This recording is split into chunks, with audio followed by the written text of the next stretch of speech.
2021년 6월 14일 LA 온누리교회 가정에서 드리는 영상 새벽 예배입니다. 오늘 말씀은 출이집트기 25장 23절에서 40절 항상 거룩한 빛 앞에 있으라입니다. 또한 시띠나무로 상을 만들되 길이는 2규빗, 너비는 1규빗, 높이는 1.5규빗이 되게 하여라. 그리고 상을 순금으로 씌우고 가장자리에 금테를 둘러라. 또 상 가장자리에 한 뼘 너비의 틀을 만들어 대고 그 틀에도 돌아가며 금테를 둘러라. 상의 고리 4개를 만들어 상다리 4개가 붙어있는 네 모퉁이에 달아라. 그 고리들을 가장자리 틀에 붙여 상을 운반할 장대를 거기에 끼울 것이다. 장대는 시띠나무로 만들어 금으로 씌워라. 이것으로 상을 운반한다. 그리고 그 접시와 숟가락과 덮개와 붓는 대접을 만들되 순금으로 만들어야 한다. 이 상 위에 진설병을 두는데 그것이 항상 내 앞에 있게 하여라. 등잔대는 순금으로 만들되 망치로 두들겨 만들어라. 그 받침대와 대롱과 꽃 모양의 잔과 꽃받침과 꽃뿌리를 다 한 덩어리로 만들어라. 등잔대에는 격가지 6개가 한쪽에 3개, 다른 한쪽에 3개로 뻗어나 있어야 한다. 가지들의 모양은 꽃받침과 꽃뿌리를 갖춘 아몬드 꽃 모양의 잔 3개가 연결된 것으로 등잔대 양쪽에 붙어있는 6개의 가지가 그런 모양이 된다. 등잔대 가운데 기둥에는 꽃받침과 꽃뿌리가 있는 아몬드 꽃 모양의 잔 4개가 달린다. 다만 등잔대 가운데 기둥의 첫 번째 잔에서 첫 번째 가지들이, 두 번째 잔에서 두 번째 가지들이, 세 번째 잔에서 세 번째 가지들이 양쪽으로 뻗어나가는 모양으로 곧 6가지의 모든 잔이 받침이 되게 한다. 잔과 가지는 모두가 등잔대와 한 덩어리가 되게 순금을 두들겨 만든 것이어야 한다. 그러고 나서 등잔대에 등잔을 7개를 만들고 불을 붙여 주위를 밝히도록 하여라. 불 끄는 집게와 그 접시도 순금으로 만들어야 할 것이다. 이 등잔대와 이 모든 부속품을 순금 1달란트로 만들어라. 너는 이것들을 산에서 내게 보여준 모형대로 만들도록 하여라. 할렐루야, 월요일입니다. 우리도 오늘 함께 한 주를 시작하며 주님을 찬양하고 또 주님을 예배하면서 나아가겠습니다.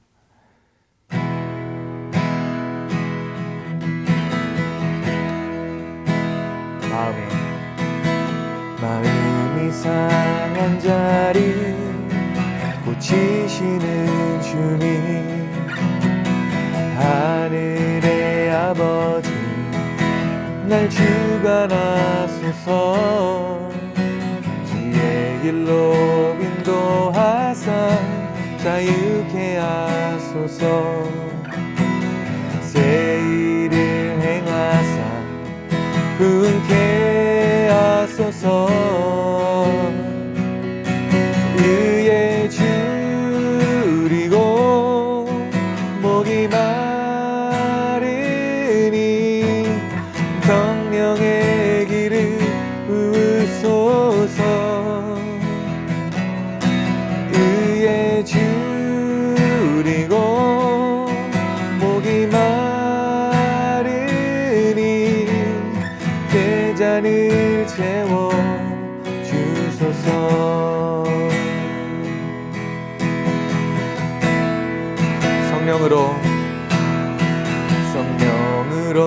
채우사 주보게 하소서. 주의 임재 속에 은혜 알게 하소서. 주 뜻대로 살아가리 세상 끝날까지. 나를 빚으시고 새날 열어주소서. 의에 줄이고 목이 마르니 성령의 길을 부으소서. 의에 줄이고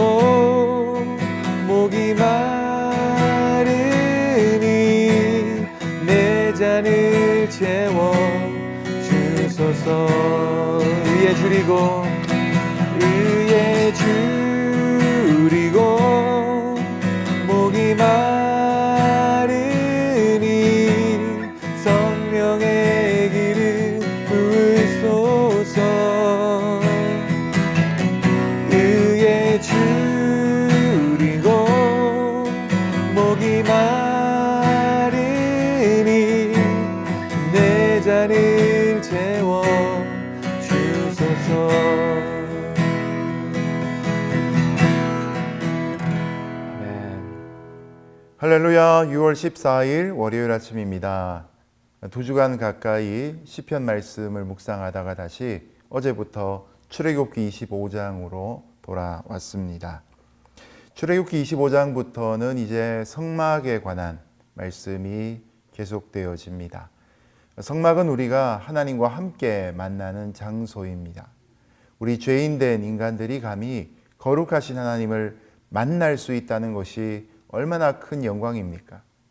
그런데 그것도 한 번만 만나는 것이 아니라 지속적으로 만나서 하나님과 우리가 하나가 되고 동행동거할 수 있다는 것은 놀라운 축복입니다.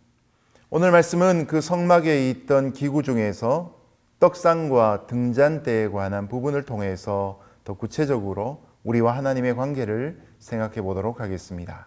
또한 시띠나무로 상을 만들되 길이는 2규빗, 너비는 1규빗, 높이는 1.5규빗이 되게 하여라. 그리고 상을 순금으로 씌우고 가장자리에 금테를 둘러라. 또 상 가장자리에 한 뼘 너비의 틀을 만들어대고 그 틀에도 돌아가며 금테를 둘러라. 상의 고리 4개를 만들어 상다리 4개가 붙어있는 네 모퉁이에 달아라. 그 고리들을 가장자리 틀에 붙여 상을 운반할 장대를 거기에 끼울 것이다. 장대는 시띠나무로 만들어 금으로 씌워라. 이것으로 상을 운반한다. 그리고 그 접시와 숟가락과 덮개와 붓는 대접을 만들되 순금으로 만들어야 한다. 성막 안에 있는 성소 오른쪽에는 정금으로 된 떡상이 있었습니다.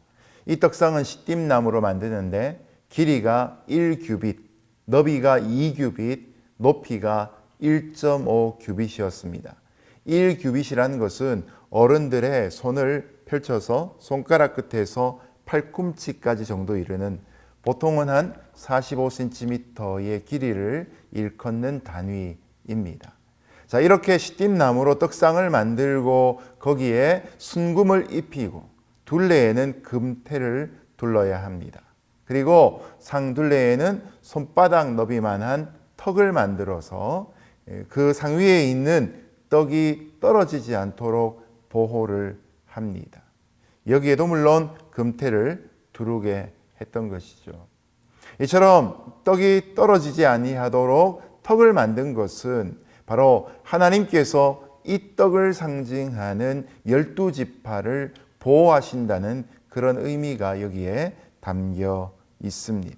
그리고 이스라엘 백성들이 이동을 할 경우에는 이 떡상을 이동시켜야 하는데 그때 장대를 끼워 들어 옮길 때를 위해서 4개의 상다리에 금고리를 하나씩 붙여 놓았습니다. 이때 시띠나무 장대에는 금을 입혀서 떡상의 4귀퉁이에 만들어 놓은 고리에 끼워 운반하도록 했던 것이죠. 그 외에도 떡상의 액세서리로는 떡을 올려놓는 접시와 숟가락과 덮개와 대접도 있었는데 이 또한 순금으로 만들었습니다. 이 상 위에 진설병을 두는데 그것이 항상 내 앞에 있게 하여라. 떡상 위에는 이스라엘의 12지파를 상징하는 12덩이 진설병을 두어야 합니다. 여기에 병자가 바로 떡병자인데요. 이 진설병은 공동 번역에는 제사떡, 표준세 번역에는 거룩한 떡이라고 등장합니다. 이 진설병은 고운 가루가 주재료인데 누룩이나 꿀을 넣지 않고 만들고 그리고 떡상 위에 6개씩 2줄로 놓아둡니다. 매 안식일마다 제사장이 새 것으로 가져오고 묵은 것을 물려내는데 이 물려낸 것이 제사장의 음식이 됩니다. 여기에 떡의 개수가 이스라엘 12지파의 숫자와 같은 12가 된 것은 바로 이 떡을 통해서 이스라엘 모든 지파가 하나님 앞에 있다라는 의미를 갖게 됩니다.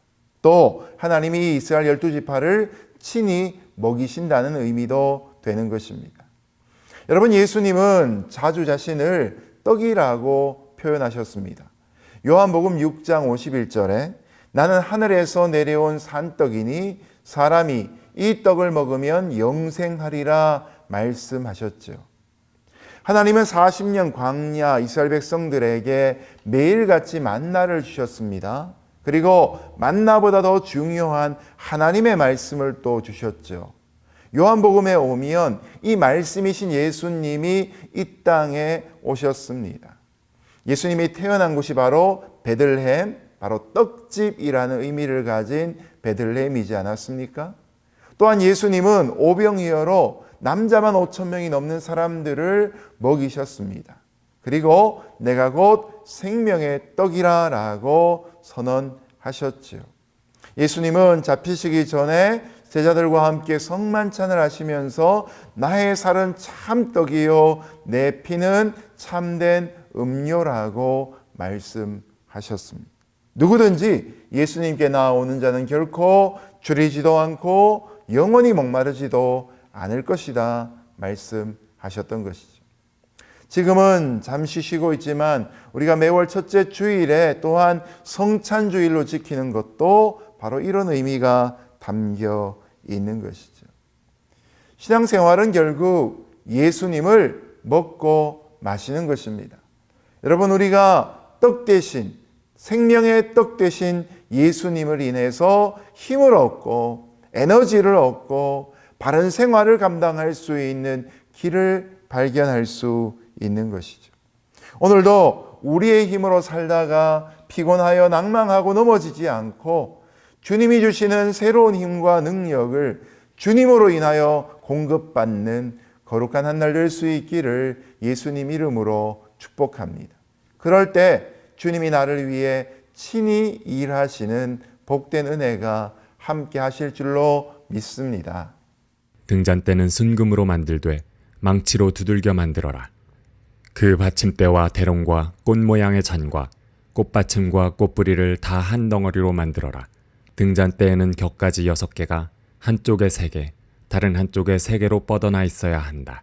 가지들의 모양은 꽃받침과 꽃뿌리를 갖춘 아몬드꽃 모양의 잔 3개가 연결된 것으로 등잔대 양쪽에 붙어있는 6개의 가지가 그런 모양이 된다. 등잔대 가운데 기둥에는 꽃받침과 꽃뿌리가 있는 아몬드꽃 모양의 잔 4개가 달린다. 다만 등잔대 가운데 기둥의 첫 번째 잔에서 첫 번째 가지들이, 두 번째 잔에서 두 번째 가지들이, 세 번째 잔에서 세 번째 가지들이 양쪽으로 뻗어나가는 모양으로 곧 6가지의 모든 잔이 받침이 되게 한다. 잔과 가지는 모두가 등잔대와 한 덩어리가 되게 순금을 두들겨 만든 것이어야 한다. 이제 등잔대에 관한 말씀이 나옵니다. 성소의 왼쪽에는 등잔대를 둡니다. 이 등잔대는 순금을 망치로 쳐서 펴서 만들라고 특별히 지시하셨습니다. 등잔대의 밑판에서 줄기가 위쪽으로 올라갑니다.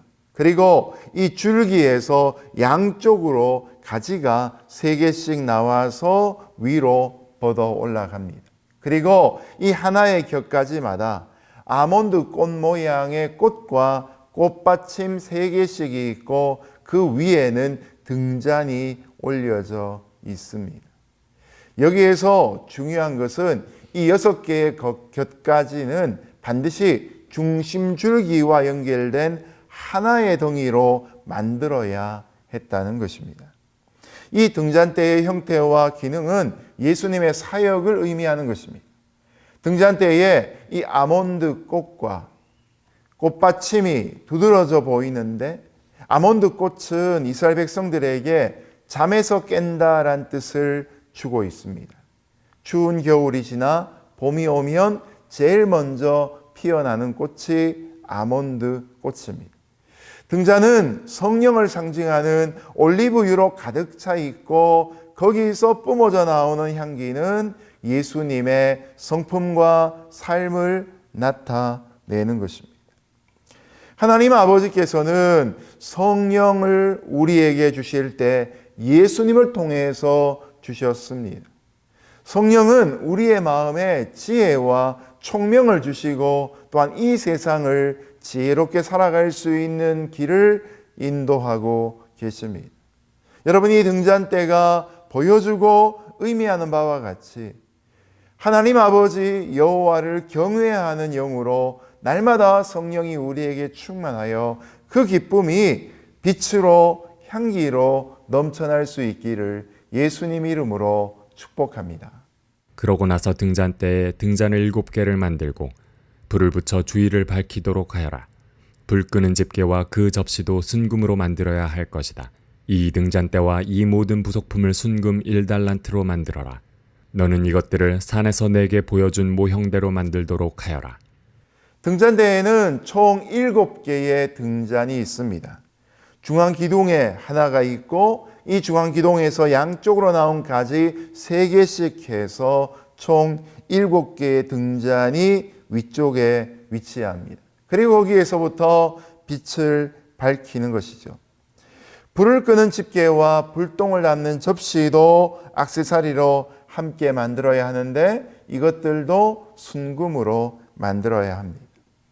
앞에 나온 본문에서처럼 이 등잔대와 모든 기구들, 액세서리를 순금 1달란트로 만들어야 합니다. 원래 한 덩이였던 것을 망치로 두들기고 펴서 그렇게 만드는 것이죠. 부분을 가지고 와서 용접하는 것이 아니라 한 덩이였던 것을 망치로 두들겨서 이런 등잔대의 모습을 만드는 것이죠. 이것이 바로 하나님께서 보여주신 등잔대의 모형이었고 이 설계도님이 시내산에서 모세에게 보여주신 모형을 따르는 것입니다. 자, 여기서 여러분 한번 상상해 보십시오. 성소는 사방이 막혀 있습니다. 내일도 살펴보겠지만 위로는 덮개가 덮여 있고 창문도 없기 때문에 등불이 없으면 칠흑같이 어둡습니다. 그러므로 제사장들이 그냥 성소에 들어가면 아무 일도 할 수가 없습니다. 그런데 이 등잔대에 7개의 등잔에서부터 빛을 발합니다. 올리브유가 등잔대 받침에서부터 각각의 등잔까지 공급이 되어지고 그 빛이 찬란하게 빛나는데 그 빛 아래에서 제사장들이 하나님을 섬겼던 것입니다. 이 빛은 하나님이 어두운 세상을 밝히시는 빛이 되심을 상징하는 것이죠. 요한복음 8장 12절 나는 세상의 빛이니 나를 따르는 자는 어두움에 다니지 아니하고 생명의 빛을 얻으리라. 참빛 대신 예수님이 우리 내면에 있을 때 비록 내가 어두운 내면을 가진 자였다 할지라도 빛이 비춰짐으로 인해 빛 가운데 걸으며 분명한 방향과 목적 가운데 빛된 인생을 살아갈 수 있는 것이죠. 세상에는 자기를 비추려고 하는 자들이 많습니다. 그러나 여러분, 그리스도인들은 우리가 빛내는 자가 아니라 예수님의 빛을 드러내는 자가 되어야 할 것입니다. 오늘도 참빛 되신 예수님이 나의 인생 가운데 오셔서 나와 함께 하심으로 그 빛으로 우리의 어두운 인생이 빛이 나고 다른 사람들에게도 그 빛을 전할 수 있는 저와 여러분 되시기를 주님 이름으로 축복합니다. 이제 말씀을 맺겠습니다. 오늘 말씀에 보면 떡상도 나오고 또한 등잔대도 나왔습니다. 떡상 위에 두는 진설병은 누룩도 넣지 않은 딱딱한 떡입니다. 그래서 이 진설병은 맛도 없고 모양도 좋지 않은 투박한 모습입니다. 그런데 이 떡상과 마주보고 있는 등잔대의 불빛이 찬란하게 빛을 비추며 성소를 밝힐 때 바로 떡상 위에 있는 진설병의 모습이 다 드러나게 되는 것이죠. 거룩한 성소의 불이 참빛 대신 예수님을 상징한다면 그 불빛으로 드러나는 진설병의 모습은 바로 하나님 앞에 있는 우리의 모습을 의미하는 것입니다. 비록 후패하다 할지라도 비록 초라하다 할지라도 예수님의 빛으로 인하여 빛을 받고 있는 우리가 바로 하나님의 백성이 되는 것입니다. 여러분, 오늘도 하루를 살아가며 스스로 빛이 되고자 하는 욕망으로부터 승리할 수 있기를 예수님 이름으로 축복합니다. 나를 드러내고 나를 높이기보다도 나를 통해 예수님이 더 빛나도록, 아니 예수님의 빛으로 나의 삶이 더 밝아지는 것을 고백할 수 있기를 주님 이름으로 축복합니다. 우리의 마음에 세상의 빛 되신 예수님, 생명의 빛 대신 예수님이 계신다는 것 감사할 수 있는 귀한 하루 될 수 있기를 예수님 이름으로 축복합니다. 함께 기도하겠습니다. 하나님 아버지, 생명의 떡으로 세상의 빛으로 이 땅에 오신 예수님을 이 시간 마음에 영접하며 삶의 주인으로 고백합니다. 오늘도 주님 따라 힘을 얻고 주님의 빛으로 빛나는 인생 되게 하여 주옵소서. 예수님 이름으로 기도합니다. 아멘.